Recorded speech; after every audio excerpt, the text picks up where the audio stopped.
Thank you all for being here. Seeing it's now 1:30, we can call the meeting to order and begin. Lewis, please call the roll and read the statement of compliance.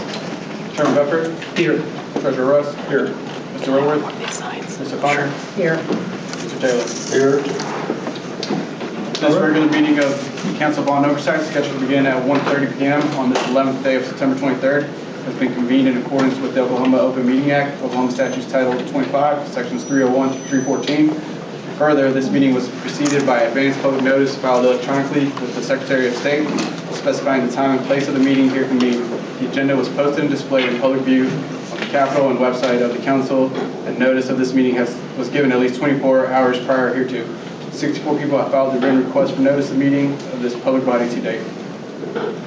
Thank you, Lewis. Appreciate that. Thank you, everyone, for being here today. We welcome members of the public that are in attendance today and appreciate those that have provided written statements to the council. Please note, however, that as has been the history of these council meetings, there is no public comment. We ask for cooperation as we move through the agenda today. John, anything else? I have nothing further to add. Just to reiterate what our chairman said is that there's no public comment, but there will be statements from the applicants to the council. So the process how it goes. All right. Thank you, John. Thank you. Before we move on to the next agenda item, I would like to remind any representatives responding to questions to please step up to the podium to address the council.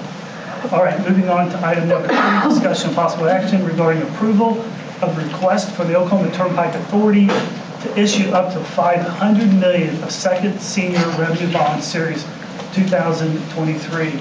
Alex, could you give us an update? Sure. Thank you. As you mentioned, the Oklahoma Turnpike Authority is seeking approval to issue up to $500 million of second senior revenue bonds to fund their long-range capital plan known as the Access Program. As you may recall, this program was announced in February of 2022 with an estimated cost of $5 billion over a 15-year period. Because the Bond Oversight and Reform Act prohibits the council from reviewing the merits of the project, I do want to emphasize that today the council is reviewing an application for a specific bond issue, not reviewing the Access Program as a whole. The OTA is authorized to issue turnpike revenue bonds in Title 69, Section 1709 of Oklahoma statutes, secured exclusively from the toll revenues and other revenues pledged under the trust agreement. The authority has the exclusive right to set toll rates, and your meeting materials included information on both historical debt service coverage ratios as well as projected. As of September 1st, the authority had principal outstanding in the amount of approximately $1.6 billion. In terms of approvals, the OTA board approved a resolution authorizing the issuance of the bonds in an amount not to exceed $1 billion on June 9th of last year. And at that meeting, they also approved a resolution directing the submission of an application to the Oklahoma Supreme Court for validation of the bonds, which they did in August of 2022. Almost a full year later, on August 1st, the Oklahoma Supreme Court ruled in a 6-3 decision in favor of the authority on all route-related issues and approved the issuance of the bonds. The opinion, which was providing their meeting materials, states in part that the decision of the court shall be a judicial determination of the validity of the bonds, shall be conclusive as to the authority, its officers, and agents, and thereafter the bonds so approved and the revenues pledged to their payment shall be incontestable in any court in the state of Oklahoma. The opinion also recognizes that the OTA may need to adjust the alignment of the South Extension, acknowledges that the U.S. Bureau of Reclamation process remains ongoing, but states again that the routes of the turnpikes will be settled by OTA within its discretion, but this cannot affect the validity of the bonds. I do want to highlight a portion of the memo here. On August 21st, a petition for rehearing was filed with the Oklahoma Supreme Court, and given that this remains pending and is directly related to the bonds, a condition of approval has been included should you move to approve the agenda item. Not only is the petition for rehearing addressing condition number 4, but it's also covered by condition number 5, which requires a bond counsel opinion to be rendered.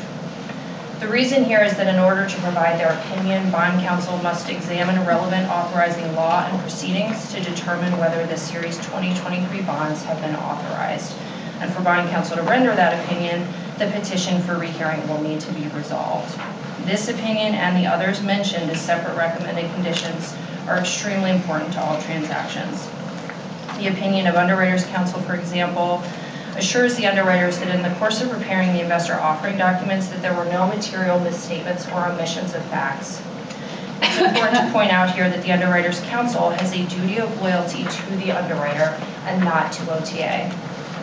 In terms of the financing team, OTA competitively selected several firms who are working on various aspects of the transaction, including keeping all of the rating agencies informed.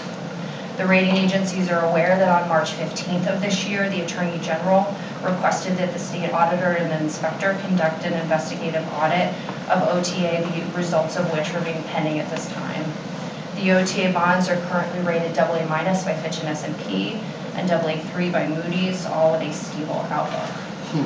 You will see 7 recommended conditions in your meeting materials should you wish to move approval. These are receipt of the preliminary official statement prior to pricing of the obligations, receipt of the final official statement prior to closing, receipt and approval of the fee approval form prior to closing. Number 4, receipt of evidence of resolution or dismissal of the petition for rehearing of PIKE off OTA. Number 5, receipt of the form of the bond counsel opinion and form of the supplemental opinion from Hawkins, Delafield, and Wood as bond counsel prior to pricing, and receipt of the executed opinions at closing.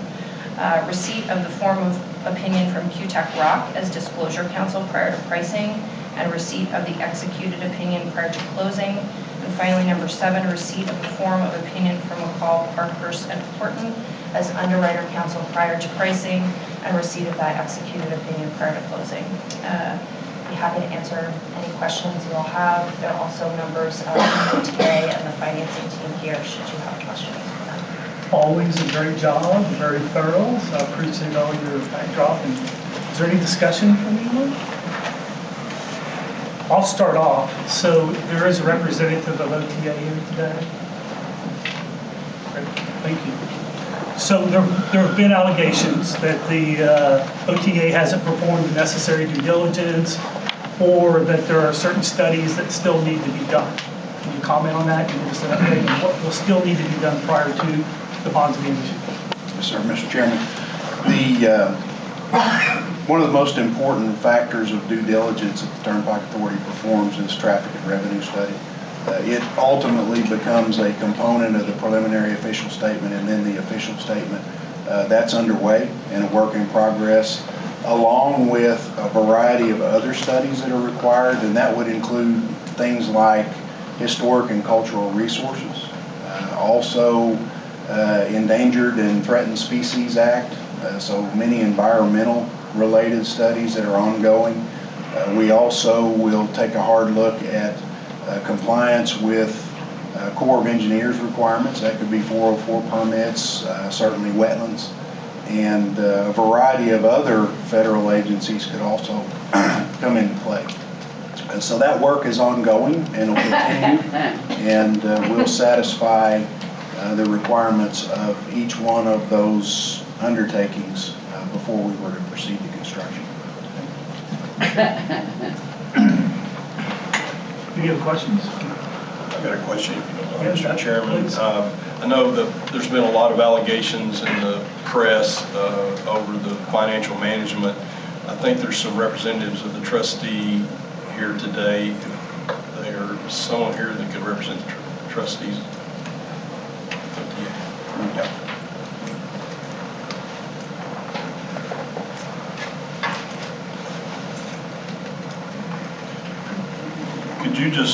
Could you just address the sufficiency of the commitment for pledges for the principal and interest payments on the bonds? Sure. As bond trustee to the authority, all monthly debt service transfers are current for the semi-annual payment to the bondholders as required by the trust agreement.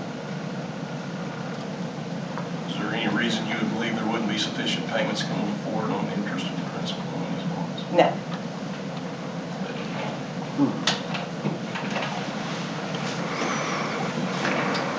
Okay. I have one other comment that I wrote down earlier is, so Alex mentioned that OTA is working through the ratings process. Could someone from OTA or the financing team comment on whether the analysts are aware of any litigations or allegations made over the previous months? Mr. Chairman, certainly the Turnpike Authority works very diligently to make sure we stay in close contact with the rating agencies. The rating agencies are aware of all of the allegations and information that's been provided. We have met with them on a regular basis, and again, at this point, the rating agencies have voiced no concern, and our outlook is stable. And you said AA minus, is that That's right? correct. Did they give any indication of possible downgrade? They did not. All right. Any further questions or discussion from the council?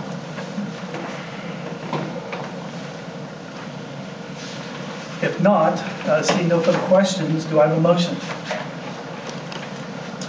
I will make a motion to approve, subject to the recommended conditions. Right, is there a second? I'll second that. All right, we have a motion and a second. Liz, call the roll, please.